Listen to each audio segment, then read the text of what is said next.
are now watching the Amazin Mets pregame show with your hosts, Rob and CP. Let's go Mets! Let's go Mets! Let's go Mets! Let's go Mets!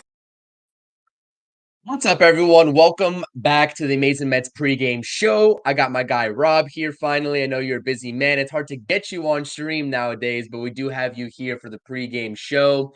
We have a lot to talk about today. Obviously, we're going to be talking about the 8-0 loss to the Miami Marlins in game one of this series here to start things out. If you are in the chat, we see a lot of comments, a lot of frustrated Mets fans are here with us looking to vent. So we're going to give you that opportunity to vent. We're going to shout you all out, throw up some comments, and we're going to have an objective discussion about this team because there's a lot to talk about, especially yesterday when you had such a good vibe, right? Going into the weekend, game one against a sub 500 team, feeling good with Christian Scott, young and up and coming pitcher on the mound, and they just absolutely got shut out. So before we get into that, as always, hit that thumbs up, subscribe to the channel if you're new here, and let's say what's up to Rob. Rob, how are you? I'm as good as I'm gonna get with this Mets team. Trying to keep the positivity. I just put up a short just to tell Mets fans there's a long way to go. It only takes a series win to get right back on track. I feel like this lineup change is exactly what this team needs, as we'll get into it a little bit later. But it is what it is. Like yesterday was embarrassing. I mean, that was probably the worst loss of the year, in my opinion, just the way we got beat by the freaking Marlins. I mean, I'm not saying, look, it's baseball. Anybody could win on any given day, but it was just a bad loss. Nobody played well yesterday. Nobody did. Really, nobody did. And it was a game where you really expected Christian Scott with his first two outings and the way he pitched in those first two outings to keep the team in the ball game. Obviously, hasn't had much run support so far early in his career here in the first two starts that he's made for the New York Mets, and that kind of continued. But he also put himself in some holes. And let's just talk about the performance real quick. Let's just talk about the game that we saw yesterday. And before we get into that, obviously, here, shout out to Michael, Darren, Yvette, Steven, all you guys. I appreciate you. It means a lot. Brad, shout out to Brad here, Al, everybody. Thank you so much for joining the stream. We appreciate it. We'll toss up some comments here as we go along and keep on sort of hitting the live chat with your comments and frustrations, whatever you got to say about this Mets team. But Christian Scott did not look sharp yesterday, right? And I think that really started in that second inning when he got into some trouble. You had two outs, I believe, first and second. You got Nick Fortes, who always seems to come up clutch against the Mets here, especially in the recent years.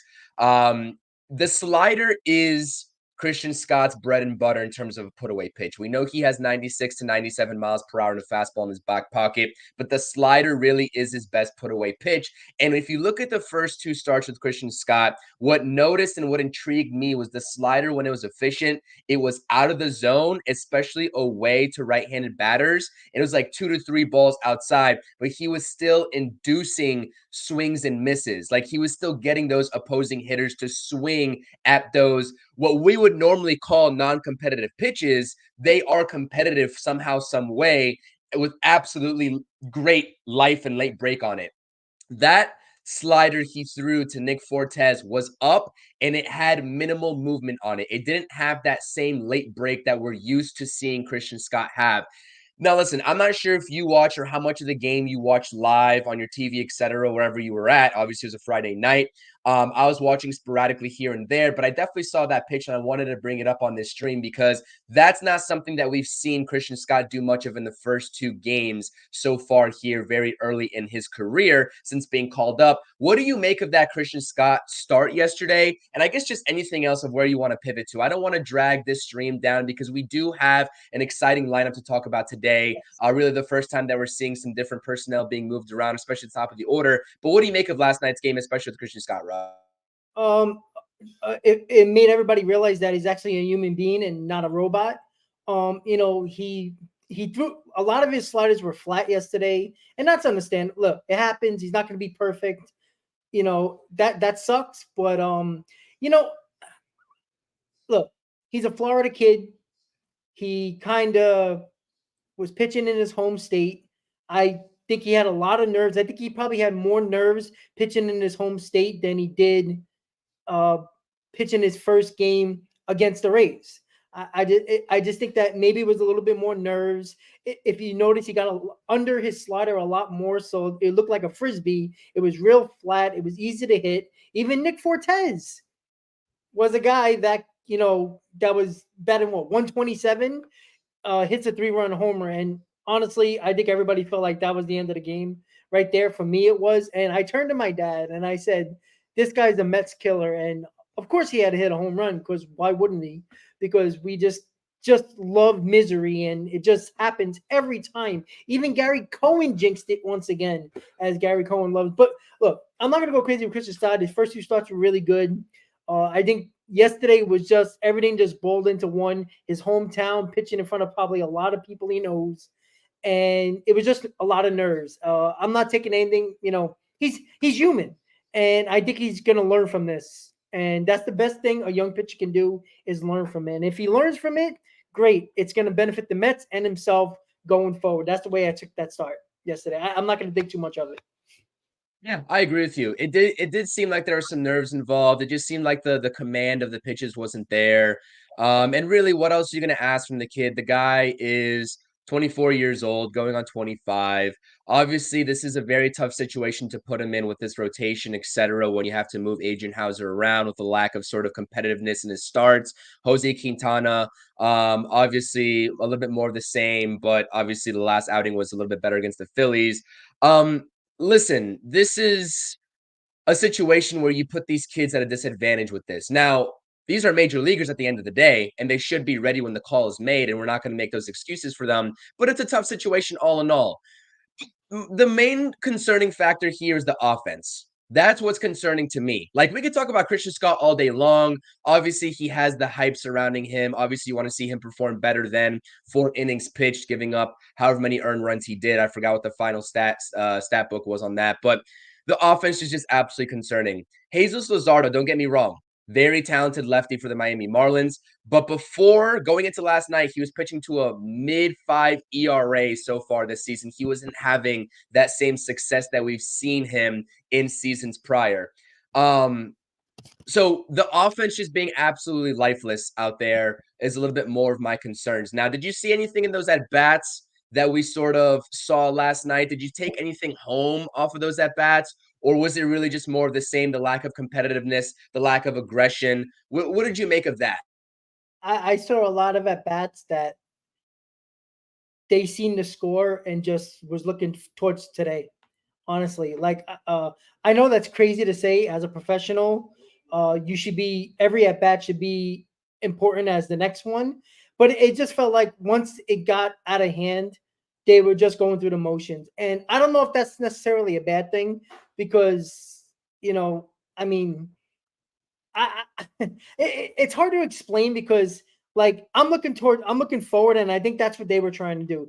They realized that it was just not going to happen yesterday, and they couldn't string many hits together. Which is again, you talk about this all the time. They're not a big power hit, even though they hit they hit home runs. They hit like wrong time home runs, inconvenience home runs, if you want to call it that. Like they don't get people on base and then hit a 3-run homer. They don't set themselves up for that much. They hit It's a lot not of clutch baseball. It's not clutch baseball. No, it's not. And we could talk about their averages and everything like that, but it's coming to a point now where when you have a Mets team, and I think a lot of fans probably feel this way, when they're a couple of runs down, they got to string 5 or 6 hits together to get 2 or 3 runs, because that 2 or 3 run home run usually ain't coming from this Mets team. And it's regardless who's up there. Even if Pete Alonso's the big home run guy, I don't expect him to hit a 3-run homer. I don't feel confident in Lindor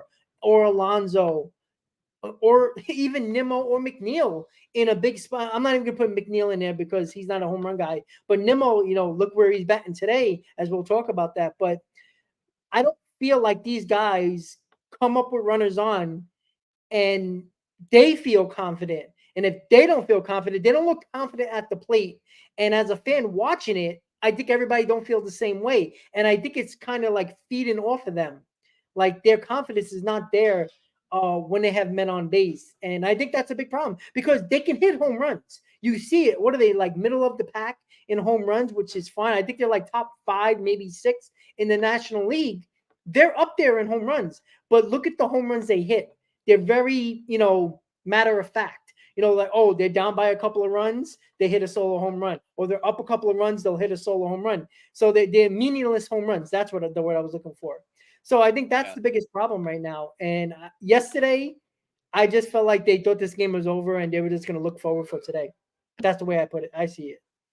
Yeah, and it really is tough too. I mean, it's a course of 162 games in the season. I understand that, but really, when you get down the hole in a game like that, at this point, the 2024 New York Mets, I understand that they've had a couple of comebacks so far this season, right? Like that, they're winning the majority of the games up front. But when it gets to like 3 or 4 runs as a deficit in the first couple of innings, like we saw last night, it just seems like you're right. They are looking forward to just getting out of there, and it's going to be up next day. And I don't know if that's a lack of leadership. Like I believe Steven was saying in the comment section, we've talked about that countless of times about the leadership aspect of this team, or really lack thereof. I know JD Martinez, professional hitter through and through. He got a couple hits yesterday. Great article by, I believe, Tim Healy came out saying that JD Martinez was very reluctant to say anything to Pete Alonso early on when he first got brought up because he didn't feel like it was his place. He was the new guy on the block. But really, as he's started to get settled into this team and has been leading by example, because JD Martinez has been one of the Mets' best hitters in this lineup over the last couple of weeks, he has said something to Pete Alonso. And I know Pete Alonso statistically for the whole entirety of the 2024 season isn't doing too hot in the contract year. I understand that. Over the last maybe week and a half, I've seen some improvements from Pete Alonso. So I'm not really sure how you delineate sort of that efficiency of the offense versus the leadership. And now the leadership doesn't just extend, in my opinion, to the players. Obviously, they are the ones to lead and they are the ones to go out there and actually perform. But leadership also extends to your special personnel coaches, Jeremy Barnes, Eric Chavez. Why does it take JD Martinez having to have some input to Pete Alonso for him to snap out of his funk, where Eric Chavez has been preaching sort of this, let's make contact and let's not strike out at all costs, and induce this weak contact and go to a little bit of a version of 2022, which worked for you back then. But like you just said, Rob, and I know this is going to be a very unpopular opinion because everyone wants to preach contact. But when it comes to the Mets stringing 4, 5, 6 hits together like they did in 2022, one, that's not going to happen on a consistent basis in the major league level. Runs happen in short spurts unless you have a huge rally. But the pitching at the MLB level really is top notch to where that usually doesn't happen more often than not, right? So it's going to take a couple guys getting on base, however that may be, and then you're going to say a bloop and a blast. That's my favorite term in all of sports, I think, because it really encompasses quick, efficient runs. It takes a base runner and then a blast to get 2 runs, and that's how you're supposed to get your runs in spurts. Now, I know a lot of people may not agree with that philosophy, but I really think if the Mets transfer that sort of approach and they think about that more, then this offense will be more successful. Because we see here, they don't we know that there's been crucial times where this team has struck out.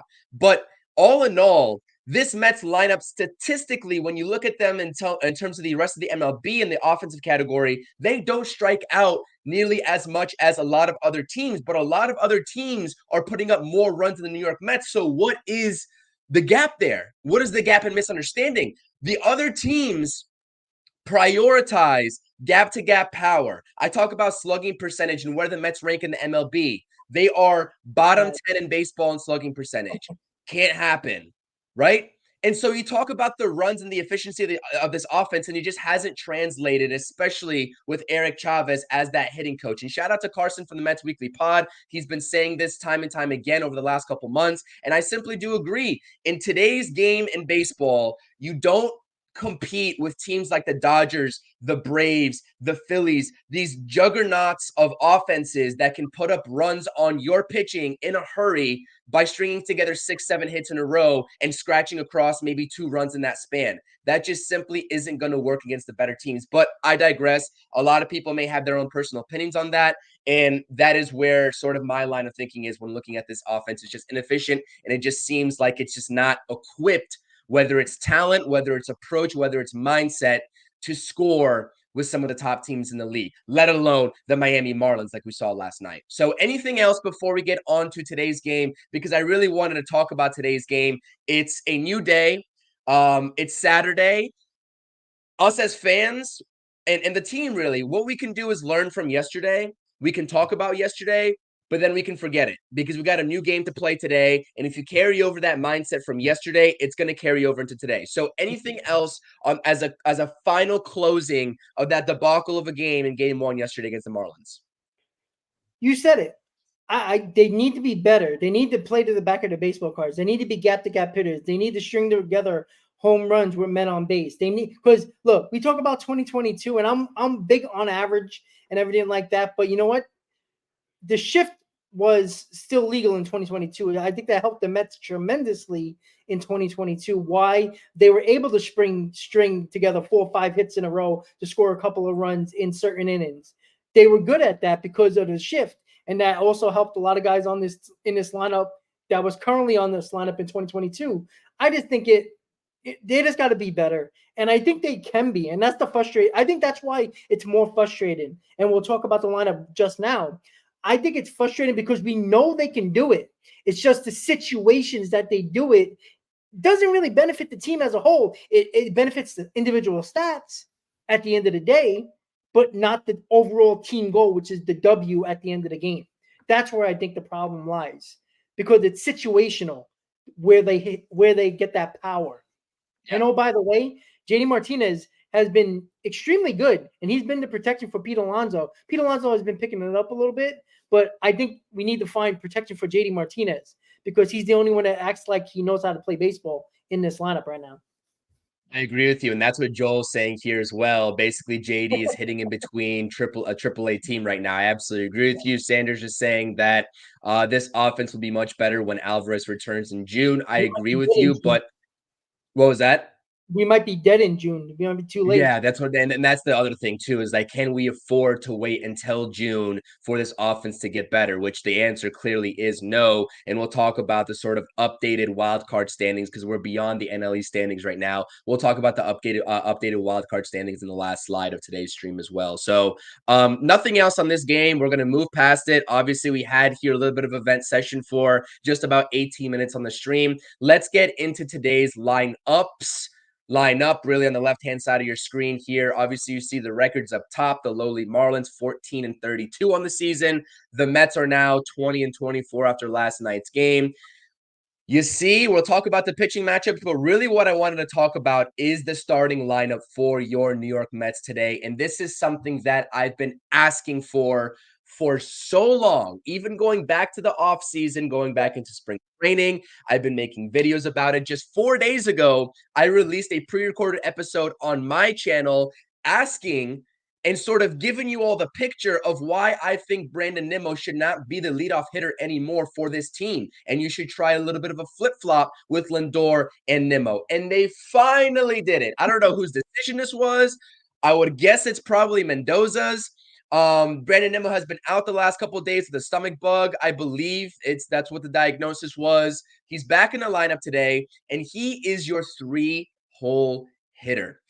Coincidentally, Brandon Nimmo is also the team's best hitter with runners in scoring position in all categories, whether it's the average, whether it's the RBI production, whatever it is. He looks like he is the most comfortable, maybe outside of JD Martinez, in terms of getting up there when the team needs it to drive a runner in. And that's why I was a big proponent of this move happening. Now, I will preface this by saying this move means absolutely nothing if Lindor and Alonso can't get on base for Mr. Brandon Nimmo. And that even extends beyond to Jeff McNeil and Tomas Nido as the lineup flips over.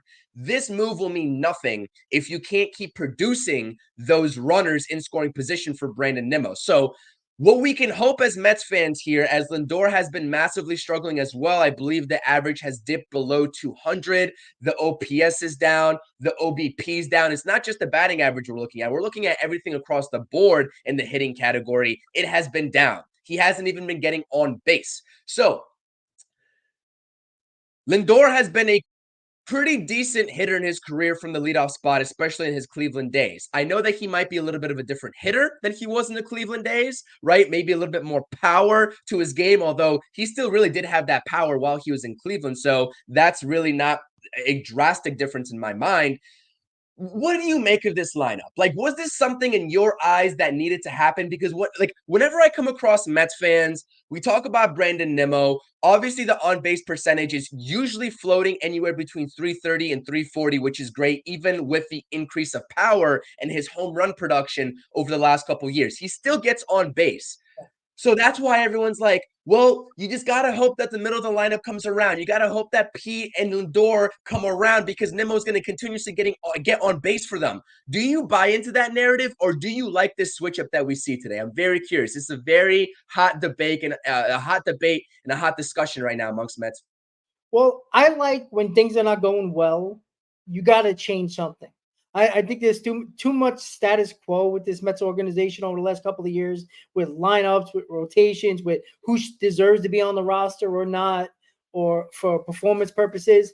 I'm excited about it because this actually tells me, and this is why I keep on saying it, I said this for 2 years now, that Lindor is the leader of this team.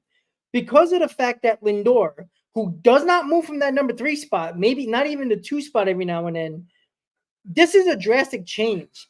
They're not going to do this unless Lindor goes into the office and says, hey, I'll do anything to help this lineup get going. Because Lindor can go in there, the $324 million man, and say, listen, I want to bat third. I'm comfortable there. And they won't move him. So yes, Mendoza probably made these changes with the front office probably as well. But it also takes the player and maybe players to say, hey, listen, do what you got to do with the lineup. I'll hit anywhere. That's something that a lot of pride and the ego usually takes over and usually does not happen very often. So it's nice to see. I love Lindor in the leadoff spot. If this doesn't get him going, I think we're going to have a 2021 first half Lindor, and that's a problem for the Mets. But I think he's going to get going because he has a track record, just like Nimmo does, Alonso does, Martinez does. They all got track records. So I'm going based on that until they prove me otherwise. So the lineup is, look, I'm excited. I can't wait for the game in about 10 minutes because of the lineup. Like, it makes me want to watch. Like, I could take a nap. I did a 13-hour shift today. I want to go to sleep. But I'm gonna stay up and watch the 20 and 24 Mets lineup today because when I saw that and you messaged me and I looked at it exactly when you met, I was like, holy shit. And I got excited. I got excited to watch a Mets game, not turning it on and trying to squint to make sure the Mets aren't losing when I turn on the TV. Like, I'm excited today. I don't know why the lineup is making me so excited because we are facing the Marlins. It's not supposed to be an exciting game to watch, even as a Mets fan, but let's go. Like, put up 20 runs today. Then we'll really be talking about something. I agree with you. Like, it's a Saturday. We're coming off of a shutout versus the worst team in baseball. Obviously, I'm not at my house right now. I'm at a family member's house, but I'm still doing this stream because I love this team and I want to talk baseball with not only you, Rob, but everyone in the chat that shows up and supports us.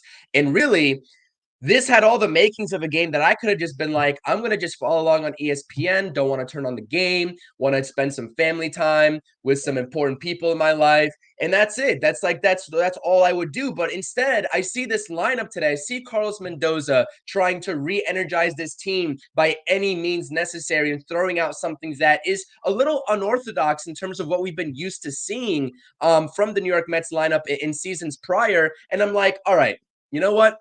I'm going to tune in.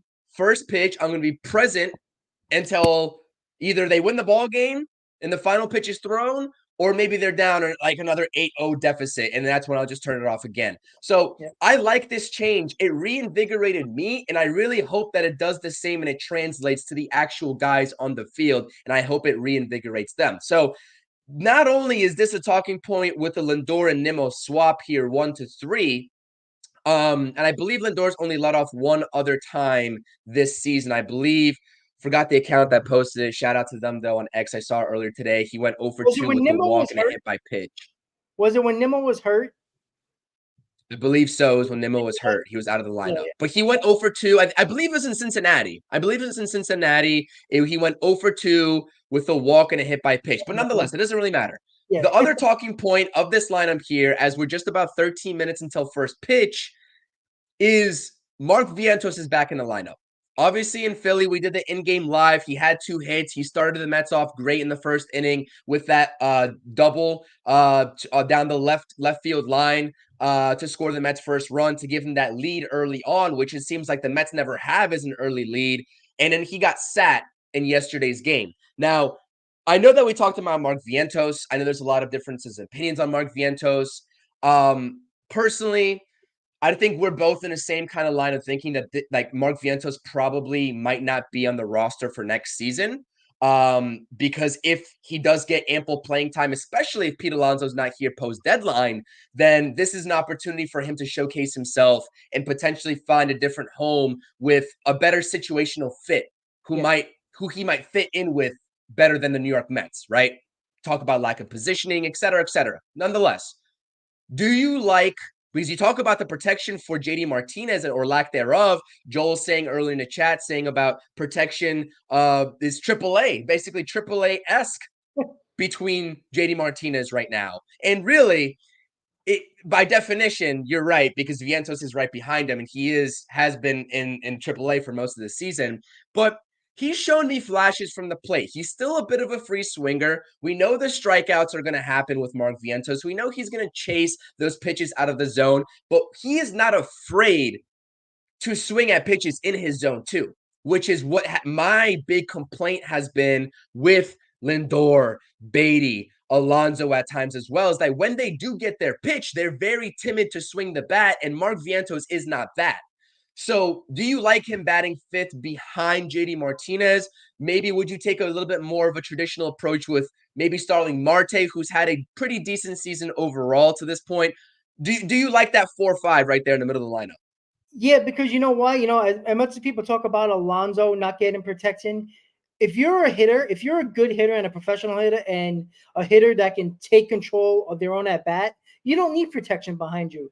You know what? You know what JD Martinez does, unlike Pete Alonso, in spots like that? JD Martinez is not afraid to take a walk if he needs to. If they're gonna pitch around him, he's gonna get on base. Too many times pitchers are trying to pitch around Pete Alonso because there's no protection behind him, and he falls for their silly pitches outside the zone and either strikes out or hits a soft fly ball or ground ball.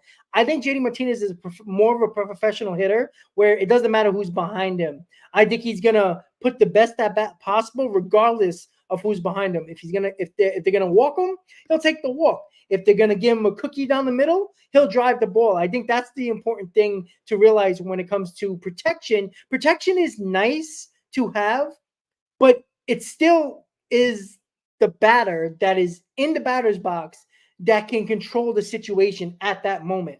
Who cares who's behind you? That's irrelevant. I think JD Martinez doesn't need any protection. It doesn't really matter. I mean, Vientos, he's an okay hitter. Like he's not. I don't think he's as good as Met fans continue to say he is. And I don't think he's going to be on this team next year. But you know what? It's showing confidence to the kid, right? He's been killing it in AAA. They're giving him an opportunity because Beatty hasn't done much, and they're sacrificing defense for his bat. So he better hit because his defense isn't anything to go crazy about. So I do think that they're showing confidence in Vientos while knowing that JD Martinez doesn't need the protection because he is that professional hitter that I talked about. Yeah, I agree with you. I'm not really sure JD Martinez absolutely needs protection as well. And I think that point is a little bit different from Alonso, where we feel like Alonso could have needed some protection, because when I think about JD Martinez, like he's a hitter that may go into a slump, but he knows how to get himself out of it because he's a veteran and he's been doing this a long time. And Pete really hasn't hit that stride of his career yet. He's a great hitter, don't get me wrong. But when Pete Alonso gets down and he gets into those slumps, I feel like he presses a little bit. Whereas if he has no protection behind him, that might hinder him in terms of continuing that slump. But that's just sort of the difference I know is there. But shout out to Joel as well, and kind of really taking home my point there about Vientos. Listen, The confidence that Vientos shows at the plate, bare minimum, just that alone, just is makes me happy to see him in the lineup, because I'm gonna prefer a guy that's gonna go out there and hunt pitches and not put the bat on the ball necessarily, but consistently swing at pitches in the zone. Now he's gonna chase as well, I understand that, but just the confidence that Mark Vientos displays in comparison to maybe like a Brett Beatty or even a Jeff McNeil right now at the plate is really night and day different. And this is a guy that's been in AAA for most of the season and got kind of hosed with the last send down after he came up and provided the Mets a spark a couple months ago. I really think that Mark Vientos, a couple of Mets hitters in this lineup around Mark Vientos should definitely take note of just the aggression level of the actual approach. And I think that would benefit them too, because I see, like I said, time and time again, Brett Baty stares at the first pitch right in his wheelhouse, doesn't swing at it. And like I said, it's situational baseball, really, when you talk about swinging first pitch versus working a count. But you just said it earlier in the stream, Rob. The Mets haven't been a situational offense at all. At all. At least a we'll situational offense when it comes to power and slugging, driving the baseball. Exactly. They haven't been. So hopefully this lineup reinvigorates them and gets something going today in the offensive perspective. Now, let's talk real quick about the pitching matchup before we get into a little bit of some updated wild card standings. Not going to get too into the wild card standings, but we do have the updated standings here in the next graphic. Let's talk about Luis Severino, who has been one of the Mets' better pitchers so far this season. But again, the command and the walks need to be better with Luis Severino. Opposing him today is Braxton Garrett, I believe, another lefty for the Marlins. I believe he's a lefty, and the Mets notoriously struggle against lefty pitchers. We'll see how they fare today. Brandon Nimmo does not fare well against Braxton Garrett, which is kind of intriguing that this is his first time in that 3-hole. So we'll see how those colliding forces work out. Alonso Lindor, on the other hand, have had success in their careers so far against Braxton Garrett. Now, does that make much of a difference? Because we propped up the Aaron Nola graphic when I talked about that pregame, and in terms of the Mets hitters having some success against Aaron Nola in their careers, that didn't matter too much because that was a scoreless shutout as well by Aaron Nola. But nonetheless, what are you looking for here in this pitching matchup, especially from Luis Severino's side of this perspective? And then we'll get out of here after the next graphic, talking about wild card standings with only 5 minutes to go until first pitch. Yeah, the Mets lineup, they struggle against lefties. They got to figure it out. I don't care how they do it. It is interesting that Nimmo struggled against Garrett, and you know, I think that they just need to put better at bats together against lefties. Sevy, on the other hand, look, we know he has the stuff. He still has swing and miss stuff.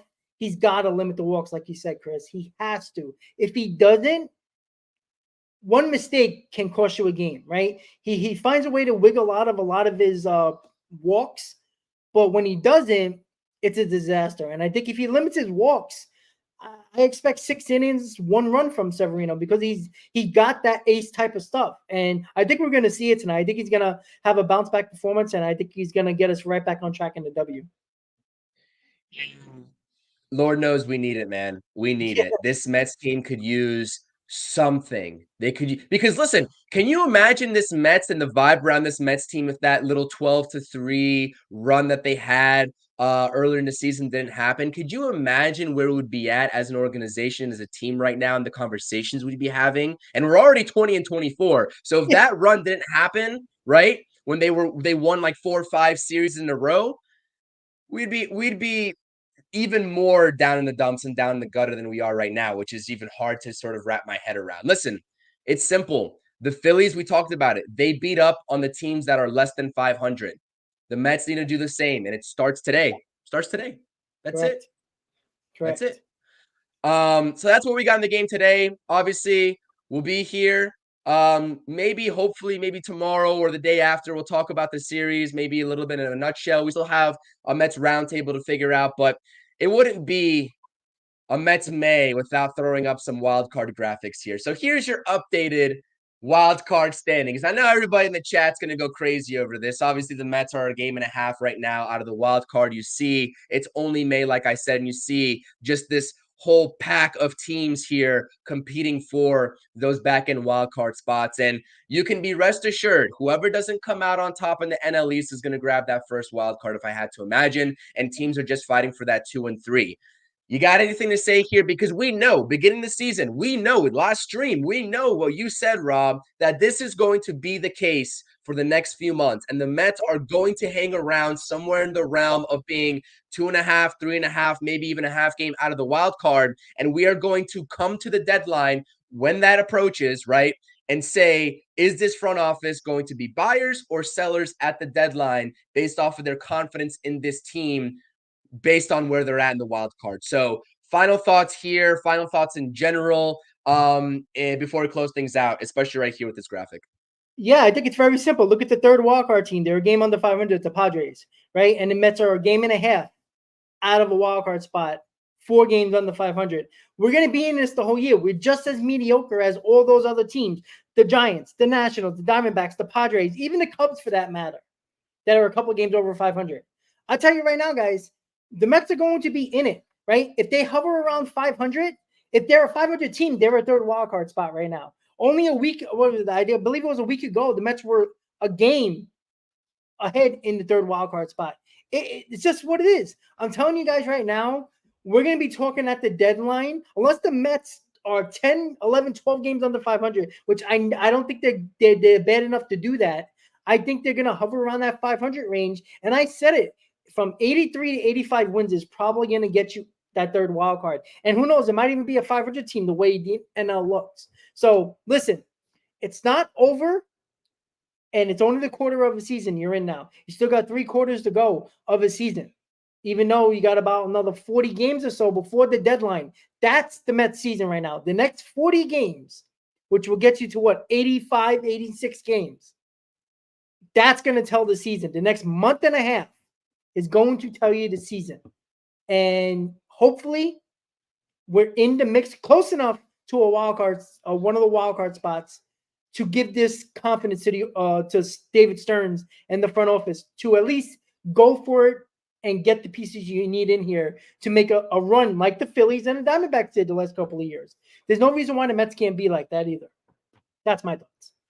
Yeah, I agree. I got nothing else to add on top of that. This is going to be a continuous monitoring, not only for us fans, but also this front office in terms of what their next steps are going to be. But man, we have yeah, Daniel, I know. I agree. 44 games in, we're talking about wild card. It is that time of the year. When you're only talking about a half a season for the New York Mets right now. Yeah, you do. And you take about that 45-game basis that David Stern said he's going to keep reevaluating that we talked about a couple weeks ago as well. So it seems like we have the Yankees representation here in the chat. We got a lot of Yankees fans. Shout out to you all. Yeah, good performance there by their starting pitcher today. I believe he had 14 Ks, so it is what it is. Shout out to you all for being here. Yeah, he's a nasty pitcher. I agree with you. This is a fun discussion. I always have fun on these pregame streams. I always have fun not only talking about the game at hand today and the task at hand today, but also just what we saw last night, especially with these plethora of lineups that we've now been seeing for the Mets over the course of the season so far here. Just after about what are we in? A month and a half of baseball, maybe just over a month and a half of baseball. So listen, I appreciate everyone in the chat. As always, Rob and I both appreciate you. Hit that thumbs up for us, not only to my stream. This is being streamed to Rob's YouTube as well. Hit the thumbs up, subscribe to the channel. If you're part of my channel, go subscribe to Rob and vice versa. If you're on X and watching this stream on X, come over to the YouTube, subscribe. We got a lot of different stuff going on here, especially as it pertains to Mets content. So make sure you all are not missing out. And as always, I appreciate everyone dropping their thoughts and opinions in the live chat. So with that being said, I appreciate it. Let's go Mets. Hopefully this lineup, this new look lineup for the Mets today provides a spark and win a ball game. No excuses. The Marlins are not a good team. You are better than the Marlins. I know that didn't translate yesterday in an 8-0 loss, but today's a new day. Let's go Mets. As always, your boy CP and your guy Rob. We're out. Peace. Let's go Mets.